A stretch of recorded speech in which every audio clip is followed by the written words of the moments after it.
Hello, I'm Lester Hudson. I'm a gospel minister, have been for most of my life, especially my adult life. You already know from before that I became a Christian when I was 13 and committed my life to the gospel ministry shortly thereafter. It's been my privilege to spend my adult life in the ministry in one fashion or another. Almost all of my years since I was 14 years old have been in the gospel ministry, mostly pastoring churches. So I'm talking to you today about information that is not so readily available. However, it is information that is needed. When you become the pastor of a church, you have an office, a sudden title, and that title and that office opens doors of opportunity for you. But if you do not do the right things and your character is not what it ought to be, you will never have a real pulpit, never have real success in leading a group of people. So I want to talk to you about things that you do not usually hear in a seminary course, but things that I have learned somewhat in some formal training venues, but also from experience, mostly from years of not only having my own experiences, but watching other pastors, friends of mine, some who made it and some who didn't, and looking at the reasons why some seem to make it and some do not. Some lead people to better heights and some seem to turn people away. So today, I will be talking to you about character and example. Character and example. Trust. I'm going to start this discussion by just talking about trust and how vital, absolutely important it is to the gospel ministry. People who do not trust you will not follow you. And if you do not have people following you, you're not going to be able to minister to them. You have a handout similar to what I'm holding here in my hand, and I want you to watch as we move along, and you will see that as I talk about these things, there are places for you to take notes where you can hopefully have other information that is not in the notes. It can be added. Let me talk about the gearbox of ministry. I call trust one of those characteristics, one of those factors that has to be in the gearbox of ministry. And when you start talking about trust, you're talking about down in the center. That which makes or breaks you. Because as I just indicated, without trust, most people will not follow you. In fact, they will be turned. They will go away from you if they do not trust you. And I realize that no one has trust of others immediately. You have to earn trust. It is not innate. Just because a church votes you in as pastor does not mean that that church has given you their trust. A preacher goes in, maybe reference work has been done, checking out where he was and what he believes and things of that sort. And a church is convinced that the guy's pretty sound, he has a fairly decent track record, good guy, maybe with some people skills, and can preach. So they vote him in. And they vote him in with the hope that he's going to turn out to be a good pastor. They're just opening their hearts at the beginning to give you a chance. They haven't opened their hearts yet to follow you and begin to lean on you. They've just simply given you a chance when they vote you in to prove that you really can do the job. And that doesn't happen quickly. As I indicate here in my notes, it usually takes about 5 years for a new pastor to become the pastor. About 5 years. There's a lot of research been done on that very thing. And that person who goes in, that preacher, that pastor who comes on the scene, and all of a sudden he has all the answers, he's new and glamorous, and he wants to change things, decides the old people didn't know anything, the former pastor didn't have much sense and didn't know how to really pastor a church, and here's the new guy, he's arrived, and he's going to start changing things. He's going to turn the furniture around and arrange things in different ways. He's going to arrange the service schedule, and he's going to just really do these good, glamorous things that he thinks are good for a church. And some of them may be good for the church. Most churches could use a good much change. But you can't do it too quick. If you go in thinking you're going to change things right away, even with what you think and maybe some of them think are good changes, and you're going to just throw out the old guy and bring in the new, people are going to rise up and resist. And many pastors lose the ball game during the honeymoon because all of a sudden they've come in and are in this business of turning the church around, but they haven't gained the trust of the church. Just before taping this session, I was talking to an elder, or we would somewhat call a deacon in another church, in fact, not a Baptist church. And he was talking about this very dynamic. And a new pastor came in, and this new pastor's a good man, and he sort of backed off. But at first, he had that propensity, like a lot of new, and especially younger pastors do. I'm just going to come in, and I'm going to really, I'm just going to clean house here, and we're going to just turn this church around. And this good man, this elder in the church, cautioned the pastor and said, be cautious, don't go too fast, because you have to earn the trust. And all that vote does is give you an opportunity to earn a trust.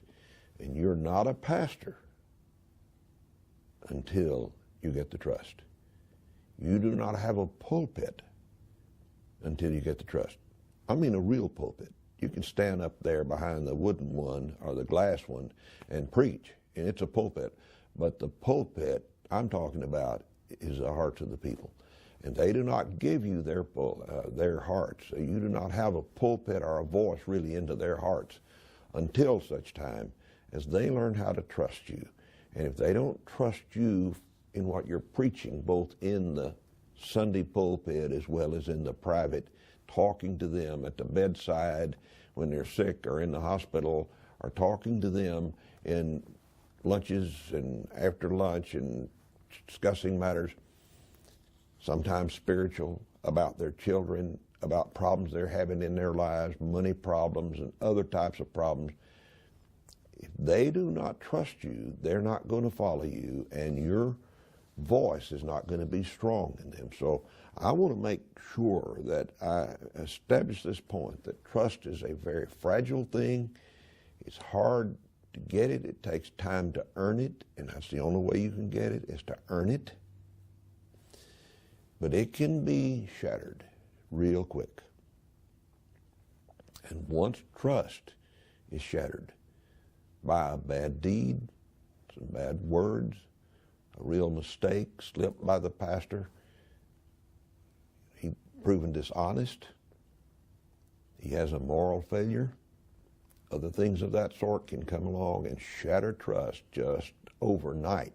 That which took some years to gain, shattered, mostly gone with one incident. It's hard to get it back. Really hard. You can't just stand up and say, well, I'm sorry. Cry about it or whatever you want to do, and all of a sudden people are trusting you again and following you again and on board with you again.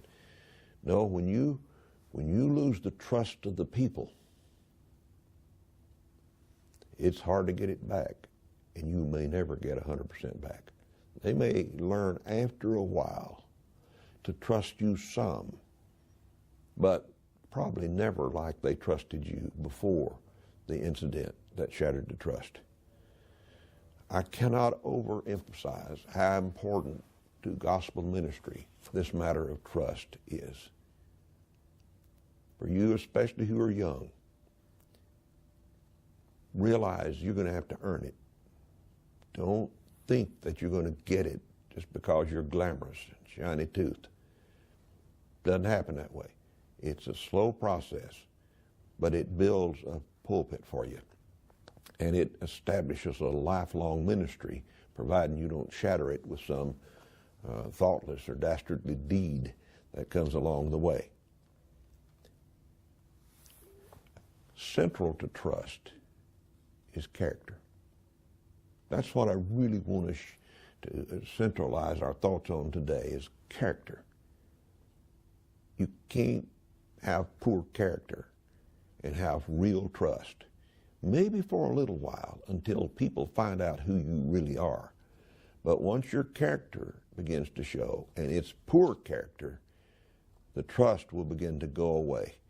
It's not always shattered with one incident. Sometimes people just figure you out. Little by little, they hear your inconsistencies. They see your inconsistencies, how you have a double standard. You treat your family one way and their family a different way, or the rich person one way and the poor person in the church a different way.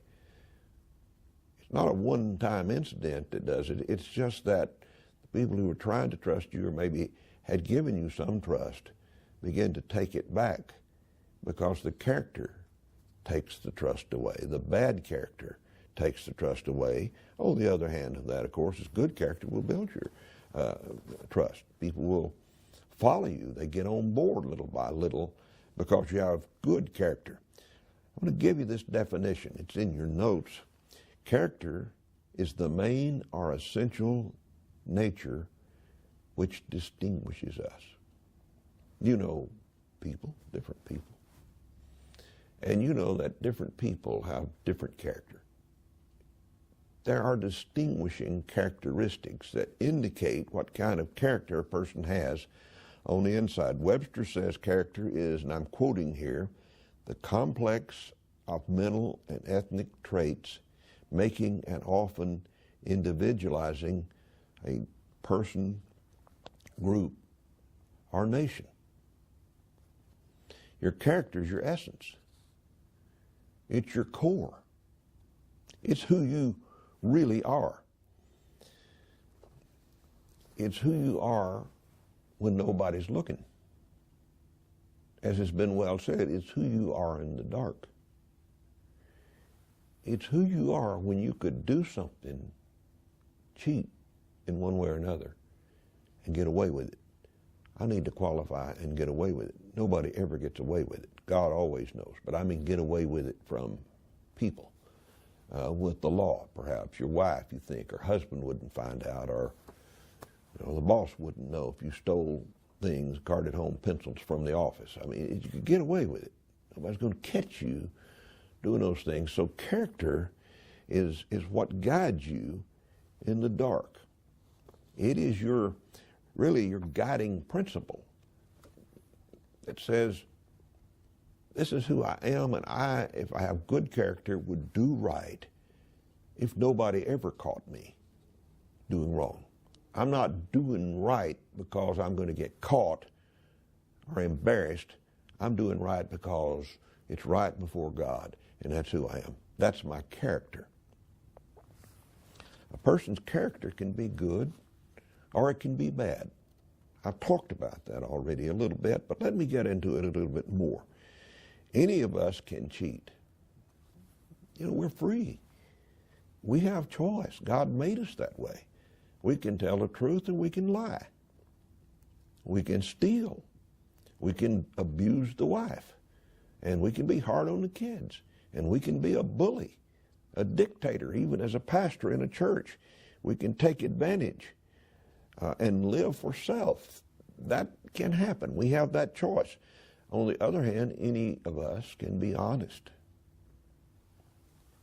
Not just in word, tell the truth, but honest in our actions, consistent, where we're not saying something here and doing something different when people are not looking, saying it one way, one message to our friends and another message to those who are not our friends. Honesty is not just words. Honesty is lifestyle. So we talk about the fact that anybody can live right before God. All of us can respect people. and we can respect the property of other people. Our character is solely our choice. And for preachers, no different than for somebody who's not a preacher. We have a choice to how we will conduct ourselves, how we will represent God as gospel ministers. There's no external being other than God who can make you choose anything. The devil would love to make you choose. He'd like to do your thinking for you and think wrong and do wrong. But he doesn't have that power. God does have that power. He could make you think anything. He could make a robot out of you, but he doesn't. The bottom line is you decide how you're going to behave. You decide what kind of character you have and whether it will grow to be better and stronger or whether it will become compromised and lax. Nobody can blame anybody else for their character, including the preacher. You know about Eve. The devil made me do it. You know about preachers. It's the deacon's fault. That lady tempted me. I'm thinking about a case of a man who was not a preacher, but went to church and was quite high profile, who had a teenage daughter, like young, less than 15, who had an affair with her, conceived a child, and she bore him a son. I mean, her daddy fathered her brother. When he got caught and was on his way to the penitentiary, he said, well, it was her fault because she seduced me. It's easy to blame. I see a rash of preachers making choices. Another church, another ministry. Always the holy halo. God's leading me. God's moving me. I don't buy into that argument, and I don't think it's biblical at all. I do know that God can change people's places and things of that sort, but it's not always God. But we need somebody to blame, even when our character is bad. Certainly do not want to imply that because you go to another church and do something that your character is bad. I'm just simply saying that when it comes to character, most of us want a scapegoat and somebody to blame that will excuse us for our poor character. But I can tell you, the man in the pew is not going to buy into that very often. They're going to look at you for who you are. Not what you say necessarily, but who you are as best they can figure that out. So keep in mind that no one makes us choose evil. It's our choice. I do want to put some emphasis upon the reality, especially for preachers, that Satan is always, always out to ruin your character, to spoil it, to make it bad, to erode it. You hear it in the scripture, and most preachers could quote this. It's 1 Peter 5 and verse 8, which talks about him seeking whom he may devour. Jesus Christ said, destroy the shepherd, and the sheep will be scattered abroad. On many occasions, I pointed out that Satan is evil to the core, but he is not stupid. He knows that if he can bring down a preacher, especially a preacher who's earned some measure of reputation, maybe has a fairly wide following, a fairly large church, he can scatter a church. He can cause enormous harm to the great cause of Christ. Every bad preacher, every preacher's character that goes bad is an affront to all preachers, and it's a hurt to the cause of Christ. With that thinking in mind, Satan's always trying to destroy character. He's the greatest character assassinator there is, Satan, and he's looking for it. There's a case very illustrating case in the Bible book of Job, where this good man, godly man, God said he was, Job, was minding his own business.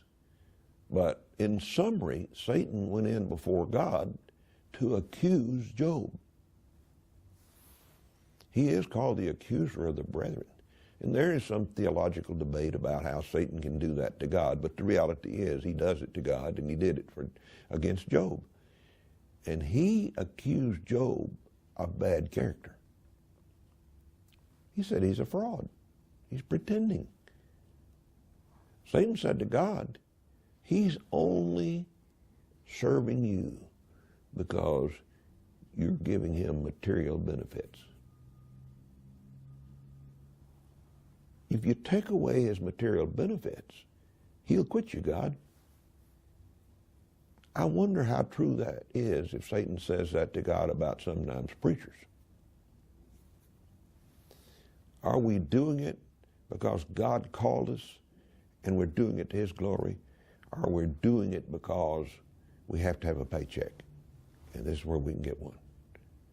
I wonder that about sometimes maybe older preachers who can't really pastor the church very well anymore, but yet they have no livelihood, so they have to do it. And Satan's in there with God saying, they're just hirelings. It's just a way to make a living. He said he will curse you, God. He will quit you if you take away his livelihood. He's scratching your back because you're scratching his back. You quit scratching his back, he'll quit scratching your back. It didn't work, that God allowed Satan to take away his material goods. And still Job maintained his integrity before God. And then Satan, he's vicious, and very cruel. He came back and he said, God, you know about Job? Really, it's his health. If you take away his health, then he will certainly curse you. He will quit you, God. I'm thinking that is the way he does business with a lot of us. He's always trying to accuse us of bad character or in some way put us under such stress that we turn wrong. We start thinking wrong and saying and cursing God in our heart and saying he's not fair and God, I don't deserve this and I'm going to quit. I have known preachers, lots of them, who quit church. They preached for a while.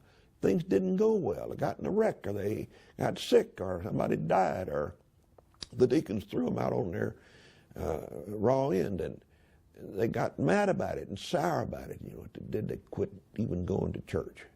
Basically quit God.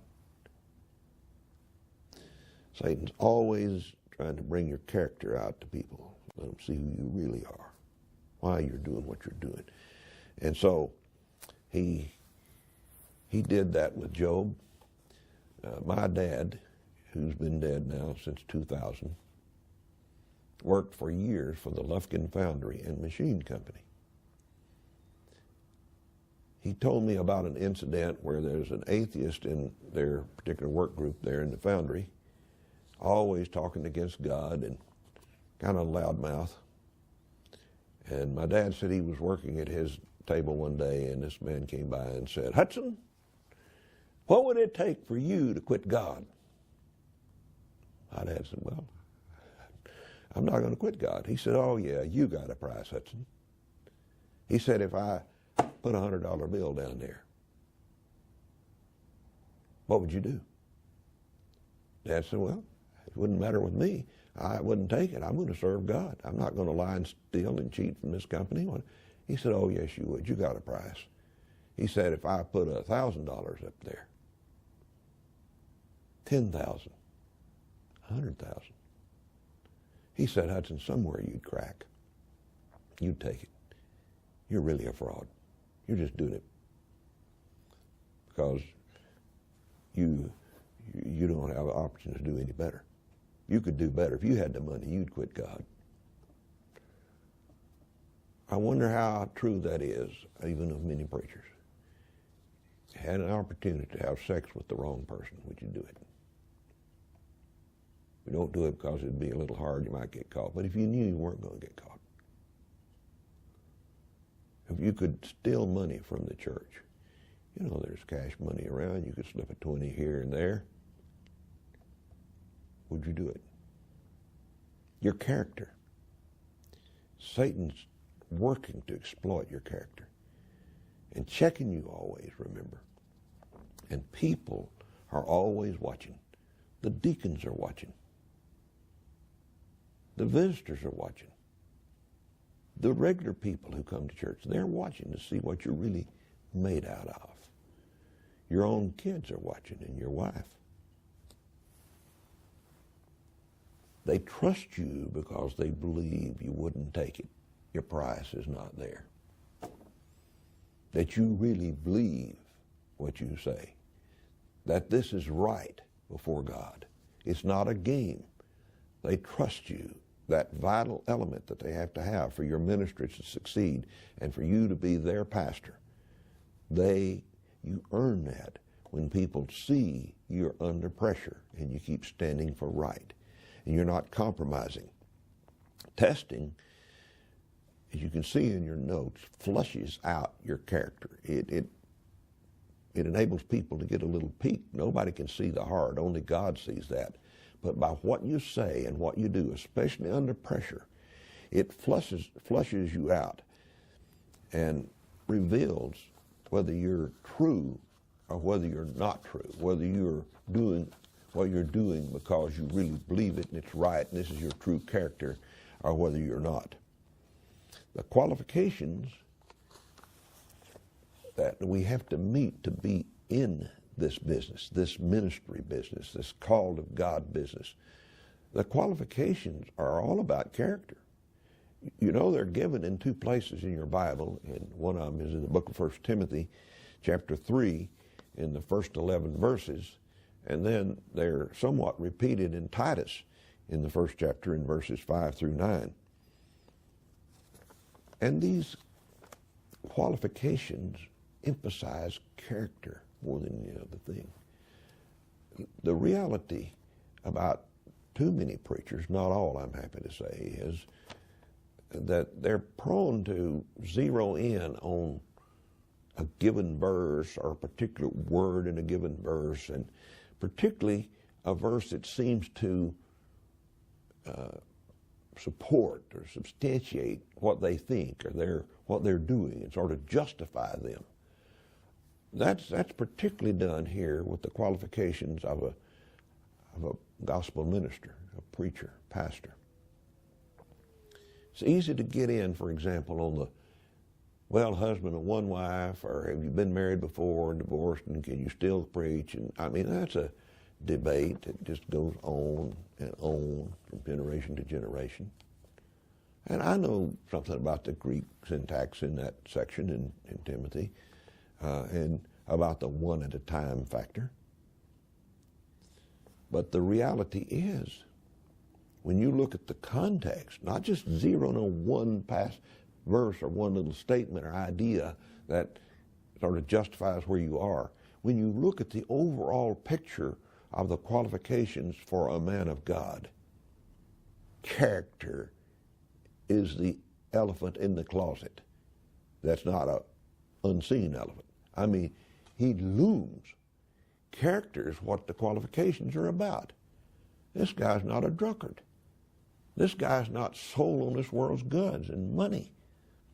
This guy is faithful. His family can see it. He's able to hold them together, not because he's forcing them, but by his character he does it.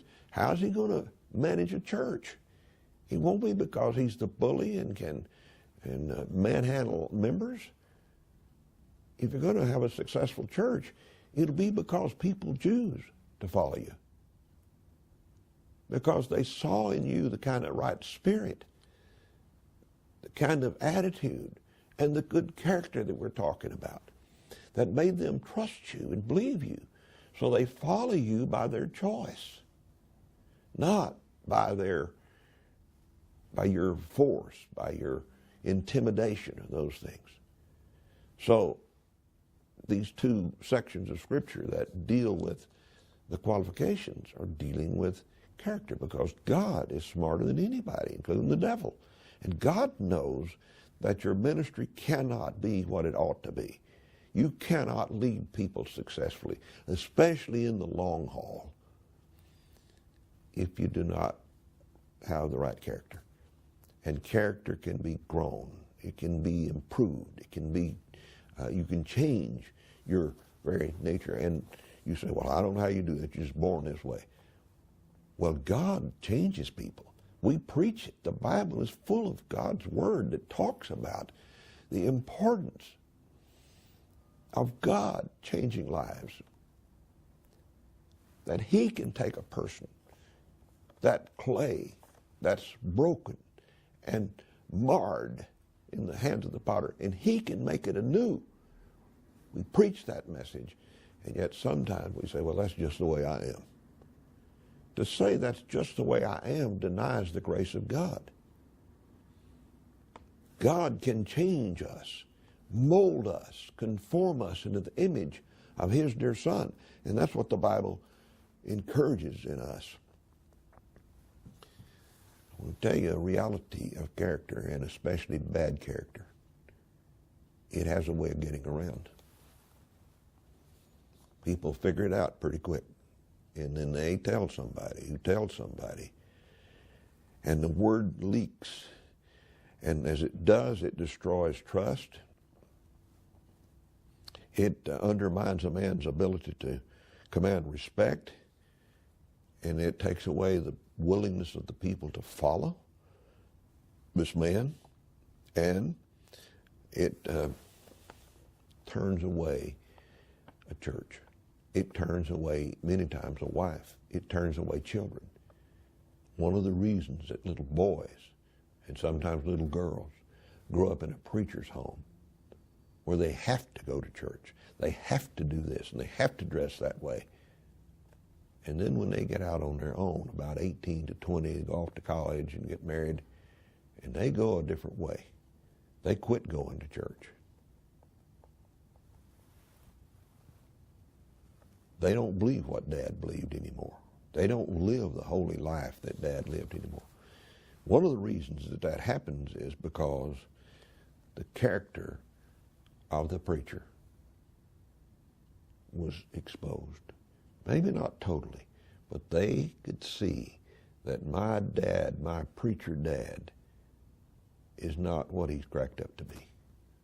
I see it here. I can't say much about it now because I'm under his authority and he's liable to hurt me.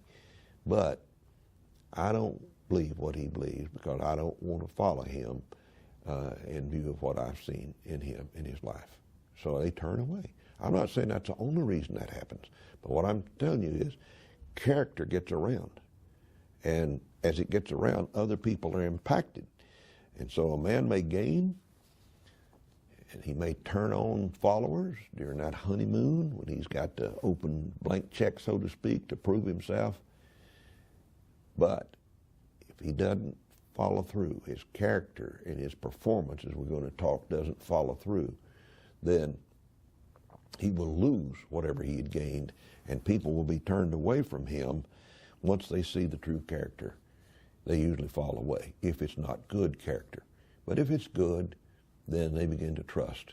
And they begin to follow the man of God, which is what I would like to inspire in you who are listening to what I have to say and want to be a good man of God, a good minister, a minister that people can respect and follow.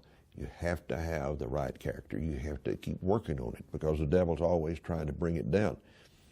One of the reasons, but not the only reason, why many preachers never reach and maintain. Now notice I said reach and maintain. There are churches that are noted for reaching a lot of new people, but after a while those people leave them. A year, 2, 3, and it's just a flux, and maybe every 4th, 5th year the church has a split or a great falling away, and they have to start over. What do you suppose does that? Why do people come and be so excited that first 6 months or a year, and then they get sour and they turn away. I will tell you, I'm putting my finger right in the gearbox right here. You begin to see the inconsistencies in their spiritual leader. That he does one thing at home and another thing at church. He has one set of standards for these people and another set of standards for those people, because these are rich and give money, and these are poor and can't. He's overbearing. He doesn't listen. He has my way or the highway type mentality. Maybe not saying it out loud, but as they begin to get closer, they begin to see that's the way he works. So they come and then they go. And that's the picture of lots of churches. And I hope it's not yours, and if it is, you'll begin to think about, why is it this way? Why are people doing this thing to me or to this church under my leadership here? I had a good friend some years ago. He's in heaven now. And he had that people-reaching personality. He could be in a crowd and people were drawn to him. He had a magnetic personality. And he was the best I ever saw at being able to get some people saved and get them together and to establish a church. He did that several times. He just was the one who planted several new churches. But about a year later, he'd be in a fight with nearly every one of them. And I said to him one time, I said, you're the best I ever saw at getting them together. And what you need to do is go out and get the people together and then leave after about 9 months. Otherwise, you'll run every one of them off. We laughed and all, but there's a certain amount of truth to it. So it is a lot. Maybe it's not 9 months or 1 year. Maybe it's 3 years. And look at the track record of most preachers. They've been preaching 25 years. They've probably pastored 7 or 8 churches. 3, 4, maybe 5 years here, and then God's calling me to somewhere else, 2, 3, 4, 5 years, down to somewhere else. Always God's doing it, of course, moving them. But when you talk to the people where they were, their preaching got poor. Sometimes their character got really exposed, and they proved to be frauds and hypocrites, and people turned away and left. So, why you ask the people get off our bandwagon? There's a reason. And it's painful to look at why people leave us. We always want to say, well, they're just not spiritual. Blame it somewhere else. It's hard to stand in front of a mirror like this one and look at you, at what's going on in your life, your weaknesses, your real character. It's easier to assume I'm okay. It's their problem. They're what's wrong with my ministry. Very seldom is that really true. One of the best things we can do for ourselves as preachers of the Word of God is be honest about who we are and seek the grace and help of God in turning ourselves to better people, by the help of God becoming men of character, stronger character than we ever had before.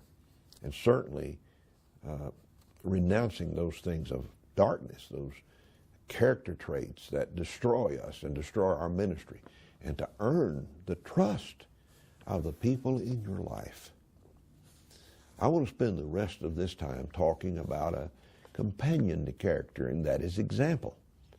If you look at your notes, you will see that I talk about it here and how it's a close akin or cousin to character. And usually example is sort of the byproduct of character. We live the way our character dominates us to live. And the role of a preacher, and especially a pastor, puts us in the public eye. Oh, when you accept the church, you're right up there, you're the man.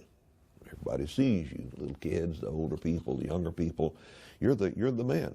And like it or not, for the better or the worse, the pastor becomes the example. They're watching him. How does the pastor do it? What kind of example is he leaving for us? And remember, people are always watching. They might not tell you they're watching. It's not like they're peeking through a peephole into your house, but they're watching. They're watching you. They're watching you in your strong moments. They're watching you in your weak moments, and they're comparing notes. They're watching how you treat this one and how you treat that one. A good example. It's after the sermon. Pastor's at the front of the church. People are passing by, shaking his hand. Pastor's in conversation here. There's a mom and a dad, and here's a 5-year-old and a 10-year-old and a 15-year-old, and they're kind of right there together. And Dad's talking to the mom and the dad, and the little guys are looking, and the preacher maybe says hello, but he takes almost no time for them. It's like the big guy is not interested in little kids like me. He has no time for me. Children are just little people. They're real people.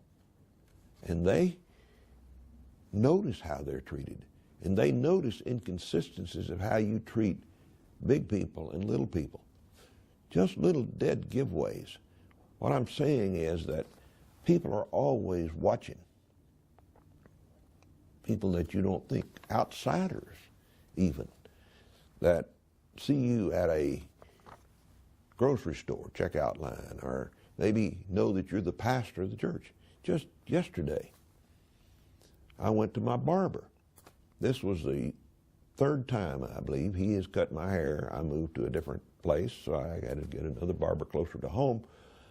And when I went in, sat down with him, we were chatting. It just so happened in a small shop, he was the only one in there. And he said, you're the minister, aren't you? You're the preacher. I said, yes, sir. I surely am. And I'm glad to be. And we began to chat. And I'm sort of taking him on as my project. He said, I'm a Catholic. And I said, well, I want to know more about you and want you to get you over to the church. I just need to talk to you sometime. So we had a good visit. But guess what? You're the minister. You think he's not watching me? In fact, his shop is a part of a complex where they have a big car wash system there, and lots of car wash people coming in and going, and probably 20 or 30 of those car wash people working around there.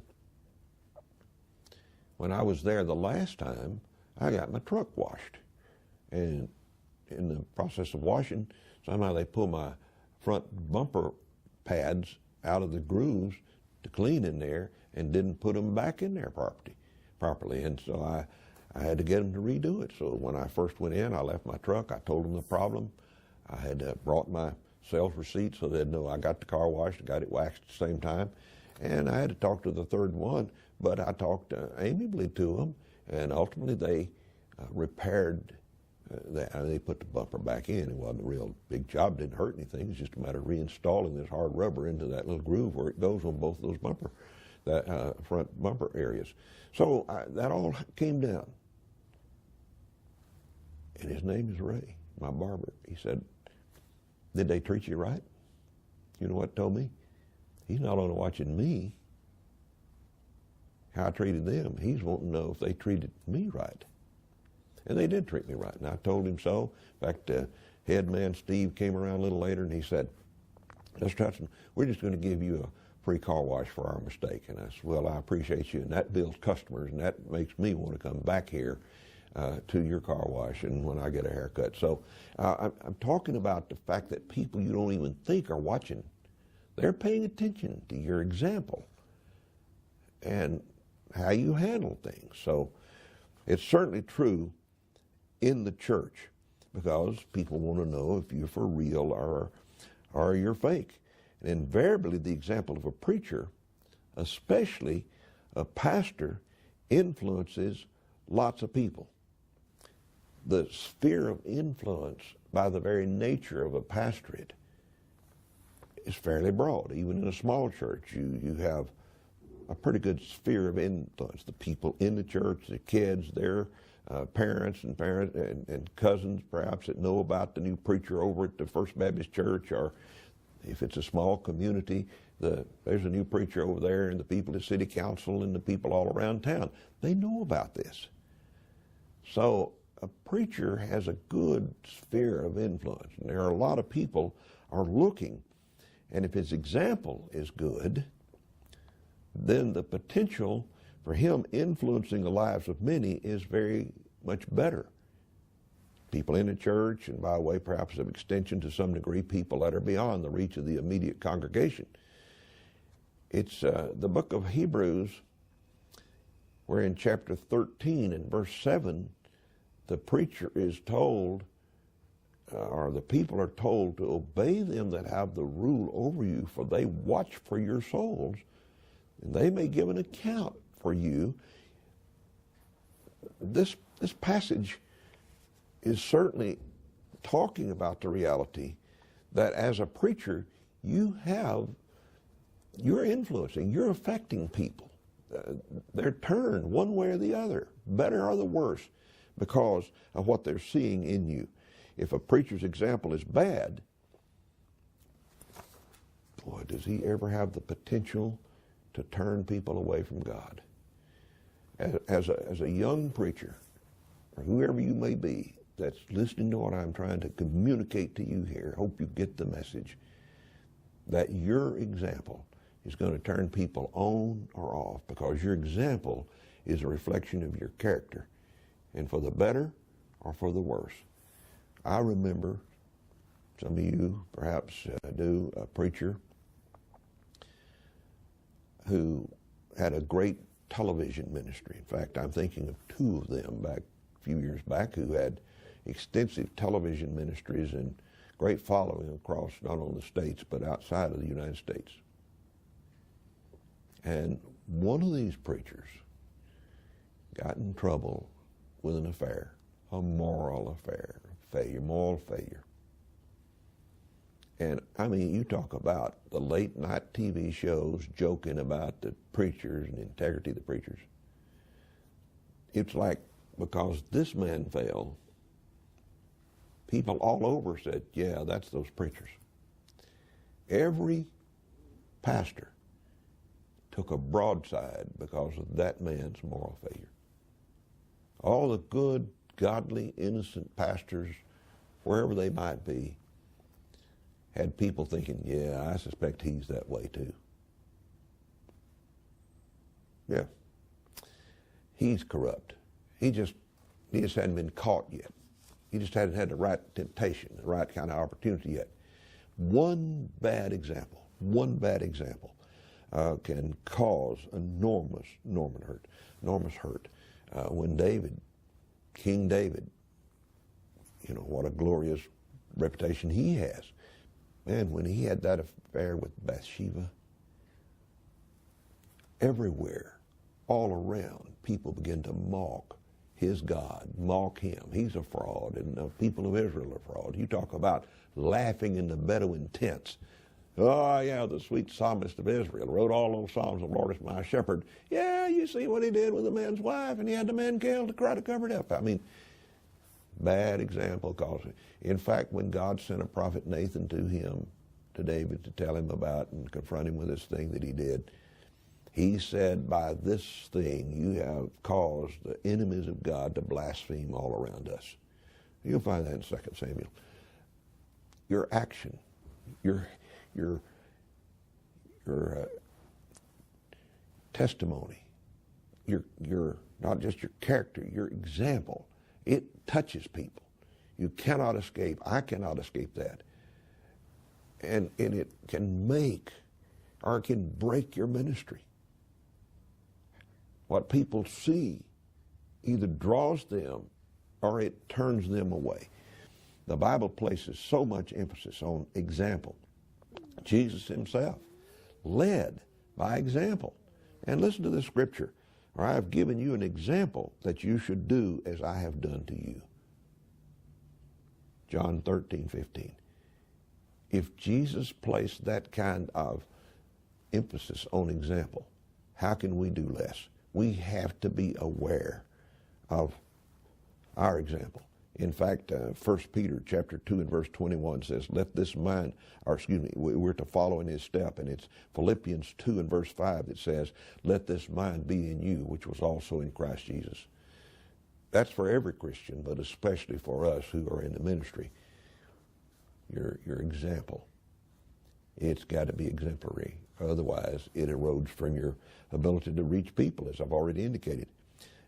In one of his letters to preachers, young preachers, Paul stressed the example importance. And I'm going to turn to it. It's in the book of Timothy, the book of 1 Timothy in chapter 4 and verse 12. Let no man despise thy youth, but be thou an example of the believers in word, in conversation, in charity, in spirit, in faith, in purity. Timothy, all of us as preachers, be thou an example in all of these different areas. So important that we show people, not just tell them, but that our example, because it speaks for us or against us. And I have a number of scriptures that are listed in these notes in the book of Job, and I will not turn to those, but I encourage you to look at them. And they talk about hypocrites, people who say and do not, like the Pharisees in Matthew 23. Preachers who claim they're one thing and prove to be something else, their example. It really is not. It's going to come to life. It's going to always expose every time. I'm thinking about a case that my preacher friend who's been in heaven now some while, his name is Charles Thomas, told me. He said there was a pastor in the Dallas-Fort Worth area. He had a fairly decent congregation. One of his members was in Little Rock. The member, young man, was in a bar. To his surprise, he looked at the door, and in walked his pastor. The young man never went back to church. Bad example. He saw in the preacher what he didn't expect he should see. Here's this man of God who's supposed to be up here. Turns out he's not up here. And at least with that person, it ruined his testimony. It broke the trust so that there was no more platform and no more pulpit for this preacher in that boy's life. And by the way, from what Brother Thomas told me, he told that, the boy did, to his family and to a whole bunch of others. That's the way it works. The word gets around. And consequently, they then lost their confidence in the preacher as well. I have in your notes 10 areas where good examples are really needed. One is inconsistency. The same here, same as there.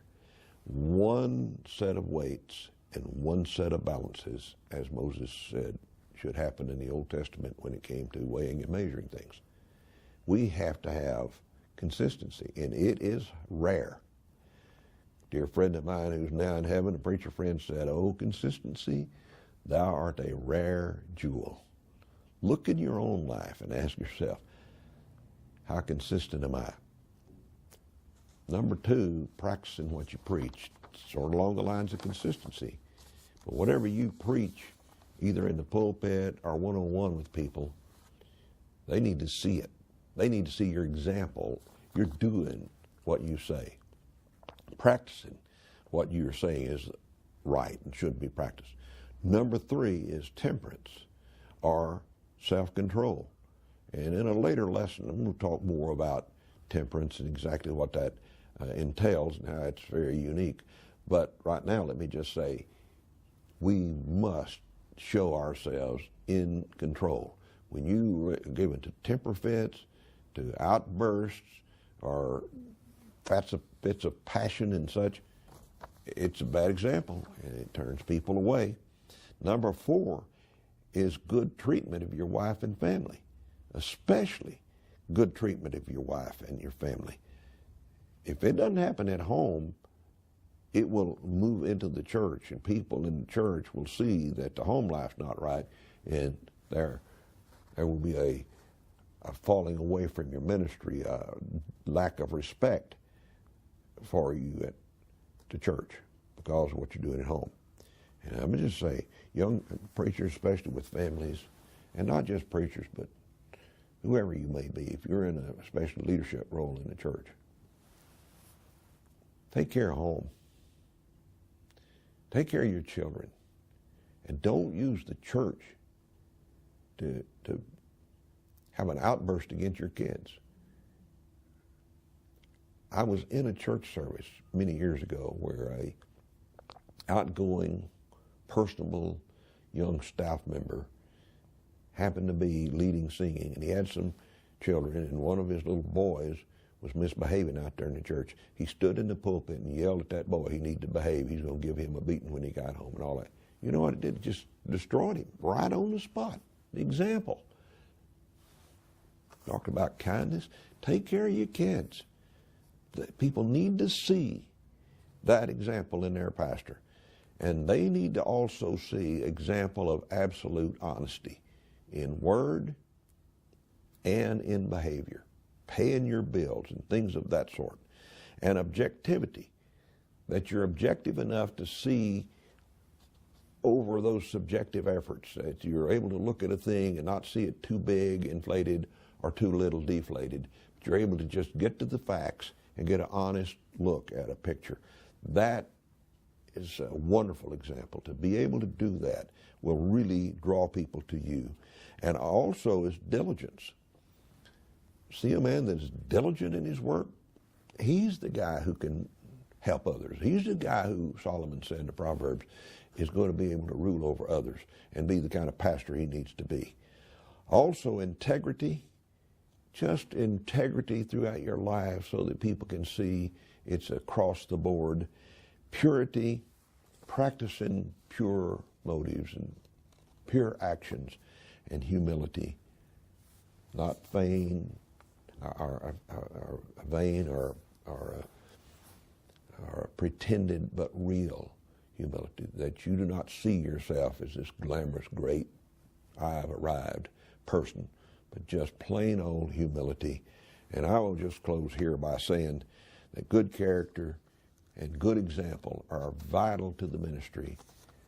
And I say again, I've known a good many men who got all turned around and crossed in the ministry, got crossed with the church, got crossed with their deacons, got crossed maybe at home with the family, ended up people falling away from the church, and to the point to where the preacher ended up leaving. And generally when you get in a war with the church will still be there and you'll be gone. And the preacher went away griping, accusing the church, not his fault, God just moved him on down the road to somewhere else.